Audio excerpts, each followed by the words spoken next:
ግሎባል የኢትዮጵያ ሴቶች አሊያንስ የተሰኘው ዓለም አቀፍ የዲያስፖራ ሴቶች ጥምረት በኢትዮጵያ ለአደጋ ተጋላጭ የሆኑ ሴቶችን በኢኮኖሚ ራሳቸውን እንዲችሉ ድጋፍ ለማድረግ የገቢ ማሰባሰቢያ ሊያደርግ መሆኑን አስታወቀ።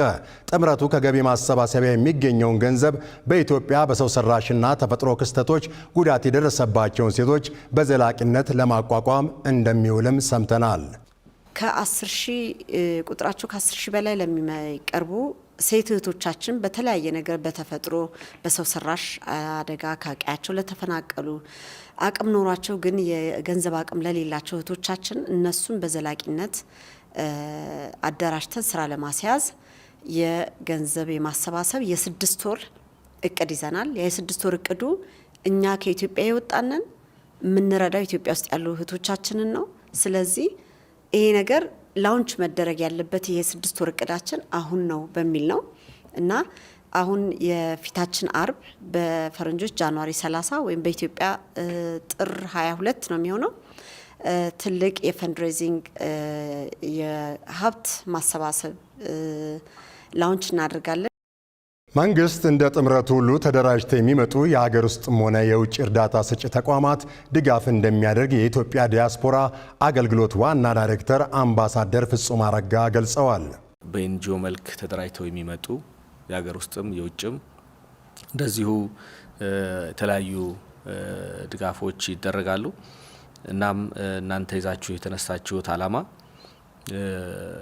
የተጀመረውን ስራ የሚያጠናክር ድህነትን የሚቀንስ በመሆኑ በጣም እንደ መንግስትም ጭምር የምናበረታታው መሆኑን ለመግለጽ ነው።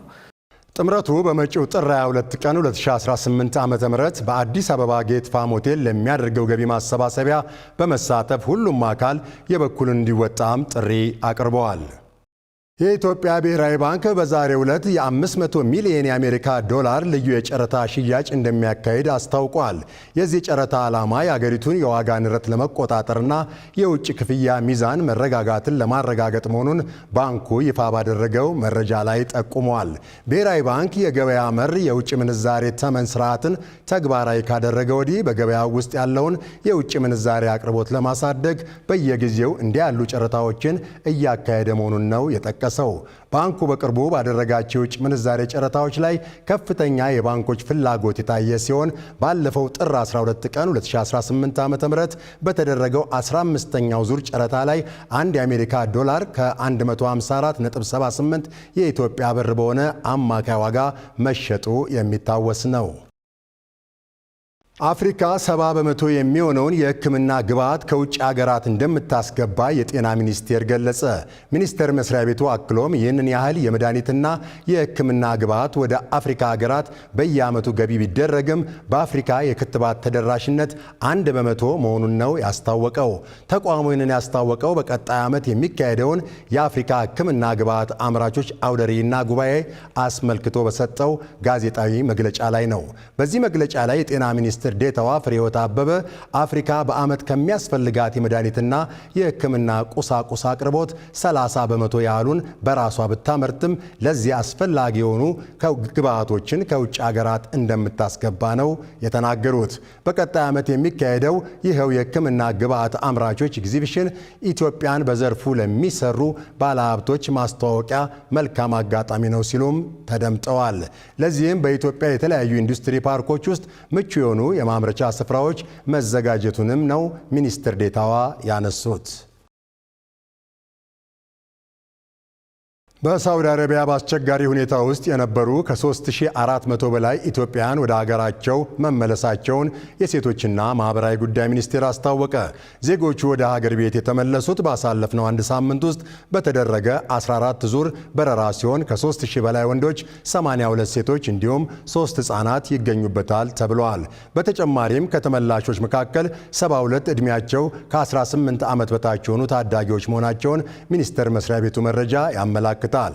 መስከረም 5 ቀን 2018 ዓ.ም በይፋ በተጀመረው ዜጎችን ከሳውዲ አረቢያ ወደ ሀገር ቤት የመመለስ ብሔራዊ ዘመቻ እስካሁን ድረስ ከ45000 በላይ ኢትዮጵያውያን ወደ ሀገር መመለስ መቻላቸውንም ሚኒስትሩ ገልጿል። ሚኒስቴር መስሪያ ቤቱ ከሚመለከታቸው ባለድርሻ አካላት ጋር በመሆን ተመላሽ ዜጎች በአየር ማረፊያና በማቆያ ማዕከላት ተገቢውን ድጋፍ የማድረግና ከቤተሰብ ጋር የማቀላቀል ስራ እየሰራ እንደሚገኝም አንስቷል። ተመልካቾች የምትከታተሉት የአዲስ ነገር የጠዋት የሀገር ውስጥ አጫጭር መረጃችንን ነው። ባለፉት 6 ወራት ከ150 በላይ ኮንፈረንሶች በአዲስ አበባ መካሄዳቸውን የአዲስ አበባ ከተማ አስተዳደር አስታወቀ። ከተማ አስተዳደሩ ይህን ያስታወቀው የ6 ወራት የስራ አፈጻጸሙን በገመገመበት ወቅት ሲሆን በስራ ዕድል ፈጠራ ከ195000 በላይ የሚሆኑ ዜጎች ቋሚና ለበርካቶች በጊዜያዊነት የስራ ዕድል መፈጠሩን ነው ያስታወቀው። ከህዝቡ ቅሬታ ከሚቀርብበት አገልግሎት አሰጣጥ ላይም ለውጥ በማድረግ በመሶብ አንድ ማዕከል አገልግሎት የ94 በመቶ የህዝብ እርካታ ማግኘት መቻሉን ጠቅሷል። ሪፖርቱን ያቀረቡት የከተማዋ ከንቲባ አዳነች አቤቤ በ6 ወራት ውስጥ 12000 የመኖሪያና የንግድ ቤቶችን ገንብተን ለተጠቃሚዎች አስተላልፈናል ብለዋል።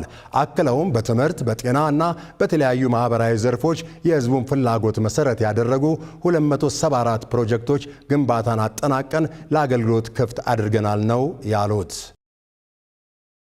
በአማራ ክልል ምርትና ምርታማነትን ለማሳደግ እየተከናወነ ባለ የግብዓት ጥራት ቁጥጥር ስራ ደረጃውን ያላሟላ 609 ሄክታር የዘር ብዜት መሬት ውድቅ መደረጉ ተገለጸ። የክልሉ ግብርና ጥራትና ቁጥጥር ባለስልጣን ባካሄደው የ6 ወራት የዕቅድ አፈጻጸም ግምገማ ላይ የባለስልጣኑ ኃላፊ ፈንታውን ስጦታው እንደገለጹት በዚህ በጀት ዓመት 10783 ሄክታር መሬት በዘር ብዜት ቢሸፈንም ቁጥጥር ያልተደረገበትና ሙሉ ስታንዳርዱን ያልጠበቀ ምርት እንደ ዘር ሊወሰድ እንደማይችል ነው ያነሱት። በዚሁ መሰረትም መስፈርቶችን ያላሟላና ችግር ያለባቸው 609 ሄክታር መሬቶች ውድቅ መደረጋቸውን ኃላፊው አብራርተዋል። በሌላ በኩል ደግሞ ዘላቂ ልማትን ለማረጋገጥ የማዳበሪያና የኬሚካል አቅርቦቶች ላይ ጥብቅ ቁጥጥር ሊደረግ እንደሚገባ ባለስልጣኑ ገልጿል።